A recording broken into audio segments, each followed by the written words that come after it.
السلام علیکم ورحمۃ اللہ وبرکاتہ۔ پاکستان کے شہر میاں والی سے ملک عبد الکریم صاحب کہتے ہیں کہ دیوبندی اور اہل حدیث ہم پر سوال کرتے ہیں کہ الصلاۃ والسلام علیک یا رسول اللہ، یہ جو درود و سلام تم پڑھتے ہو اس کا ثبوت کہاں ہے؟ قرآن و سنت سے یہ کہاں ثابت ہے؟ جی عبد الکریم ملک صاحب، یہ درود و سلام بالکل قرآن و سنت سے ثابت ہے، بلکہ قرآن پاک کے حکم کی تعمیل ہے۔ یعنی اللہ سبحانہ و تعالیٰ نے ہمیں جو حکم دیا ہے کہ نبی رحمت صلی اللہ علیہ وآلہ وسلم پر درود و سلام پڑھو، اسی پر عمل کرتے ہوئے ہم یہ درود و سلام پڑھتے ہیں۔ اب قرآن پاک کی آیہ کریمہ پر ذرا غور کریں۔ اللہ سبحانہ و تعالیٰ ارشاد فرما رہا ہے، ان اللہ وملائکتہ یصلون علی النبی یا ایہا الذین آمنوا صلوا علیہ وسلموا تسلیما، کہ بے شک اللہ سبحانہ و تعالیٰ اور اس کے فرشتے نبی رحمت صلی اللہ علیہ وآلہ وسلم پر درود بھیجتے ہیں۔ اے ایمان والو، تم بھی ان پر درود و سلام بھیجو۔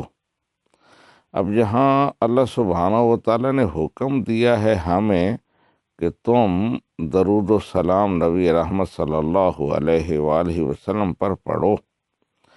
اب یہ حکم ذہن میں رکھتے ہوئے درود ابراہیمی کو ذرا دیکھیں جو ہم نماز میں پڑھتے ہیں اور جس کی تبلیغ اور وکالت دیوبندی اور اہل حدیث کرتے ہیں، اور وہ کیا ہے؟ اللہم صلی علی محمد وعلی آل سیدنا و مولانا محمد کما صلیت علی ابراہیم وعلی آل ابراہیم انک حمید مجید۔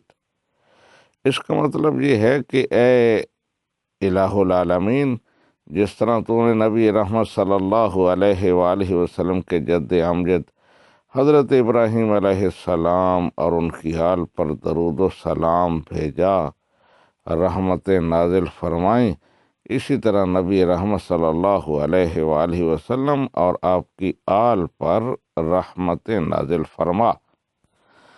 اب قرآن پاک کے حکم کو بھی سامنے رکھیں اور درود ابراہیمی کو بھی سامنے رکھیں۔ قرآن کہتا ہے کہ تم درود و سلام پڑھو، تو درود ابراہیمی میں ہم آگے سے کہتے ہیں کہ اے الہ العالمین تو درود پڑھ۔ تو قرآن کے حکم پر درود ابراہیمی پڑھنے سے عمل نہیں ہوتا، کیونکہ قرآن ہمیں کہہ رہا ہے پڑھو، تو ہم پلٹ کر اللہ سبحانہ و تعالیٰ سے کہتے ہیں کہ تو پڑھ۔ تو قرآن پاک کے حکم پر عمل تب ہی ہوتا ہے جب ہم یوں کہیں الصلاۃ والسلام علیک یا رسول اللہ، اے اللہ کے رسول، آپ پر درود و سلام ہوں۔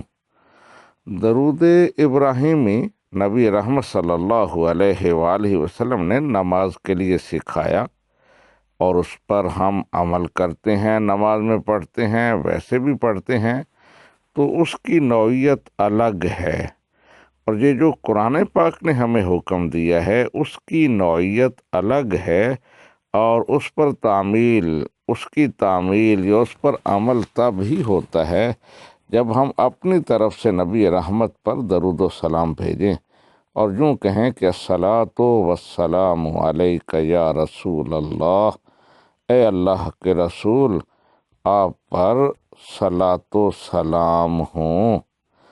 اور پھر یہ ہے کہ یہاں قرآن پاک میں اللہ سبحانہ و تعالیٰ نے درود و سلام پڑھنے کا حکم دیا ہے، اور درود ابراہیمی میں صرف درود ہے، سلام نہیں ہے، کیونکہ نماز میں سلام پہلے یعنی تشہد میں ہم پڑھ لیتے ہیں السلام علیک ایہا النبی ورحمۃ اللہ وبرکاتہ، تو صرف درود ابراہیمی پڑھنے سے قرآن پاک کے اس حکم پر عمل نہیں ہوتا۔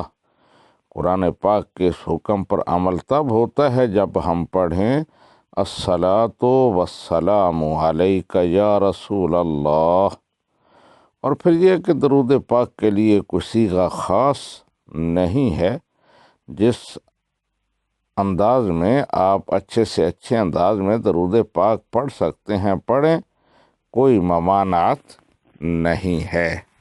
ھذا ما فہمت واللہ ورسولہ اعلم بالصواب۔